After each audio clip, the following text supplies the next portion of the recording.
Another day working on the van, and it is a mess in here today.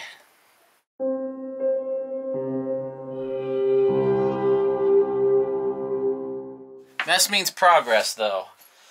So, today's goal is to get the battery bank all secured down, get the inverter wired to it. Last night I mounted the inverter right there. This is the big 2-aught cable from it. Gonna go to some fuses. This is my battery isolator that I will explain in a little bit. Really cool. It isolates these batteries from the van batteries and connects them when I want them to be connected and disconnects them when I don't want them to be connected. Gonna build some plywood here to box this all in, put a shelf in there, and then this area will be buttoned up. All of Teresa's years studying pattern making and sewing and being a seamstress in school have really paid off. She's been making cardboard templates for all the cabinetry, and I trace it out and it fits perfect the first time, every time. I don't have to make any adjustments. She's so much better at this than I am. I'm loving these pocket screws.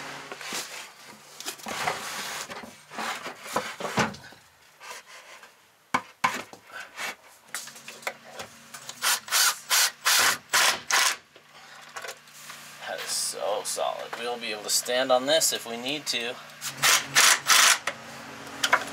Perfect. Look at that. Boom. We'll paint these later. We're running out of time to paint this stuff, but I'm just glad to have it in here. We leave for California in 3 days, and I'm having to exercise so much self-control because look what arrived today. My first drone, and I'm so excited about this thing. I haven't even flown it yet. I really want to fly it, but I've got to get some more progress done on the van. Maybe I'll use it as my carrot at the end of the stick, and I'll... Uh-oh, batteries are fully charged. That means I could fly it right now. I'm going to wait. Maybe once I get all the battery stuff in the van wired up, the auxiliary battery and the cabinet done around that, maybe then I can try and fly my drone for the first time. Excited.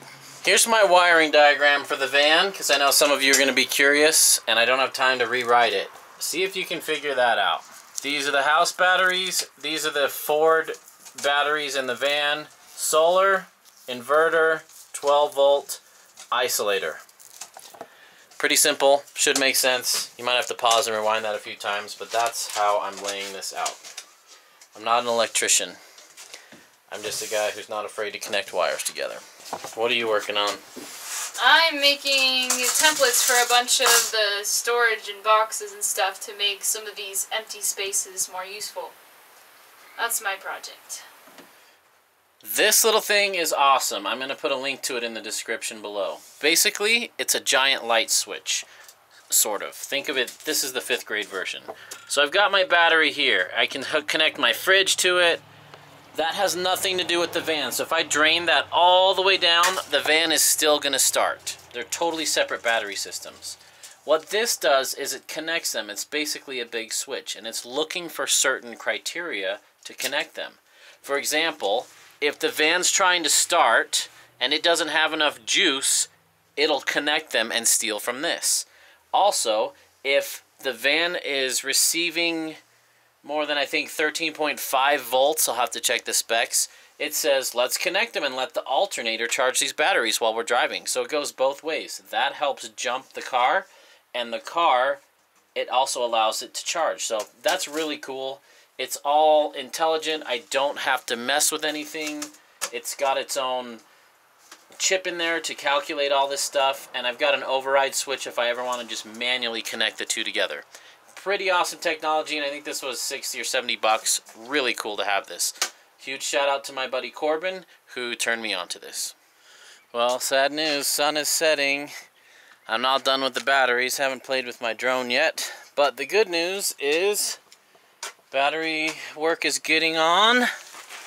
I've wired to the second starting battery. This van has 2 batteries from the factory, one under the hood and one under here to help start it. Running this cable underneath up to that to my solenoid so that the alternator can charge that, and so I can use that to jump the other batteries if needed. And I have my Genius boost, so I should never have a problem not having enough voltage to jumpstart the batteries.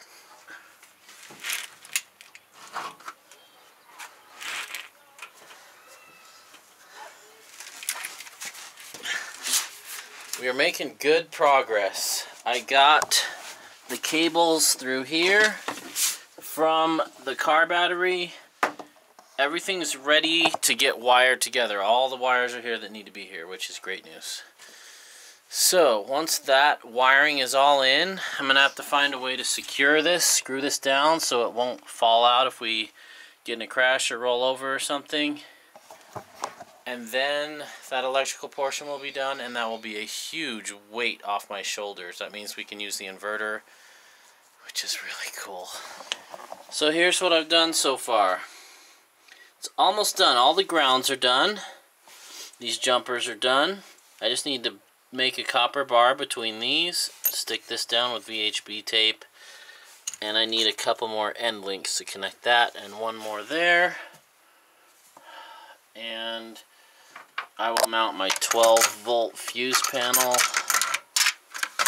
somewhere in here on sticky tape. I'm just going to mount it all to the battery because that's simple. Anyway, it's been a long night. I thought that would take an hour and it took 4, but I'm doing it right and I'm happy with the outcome.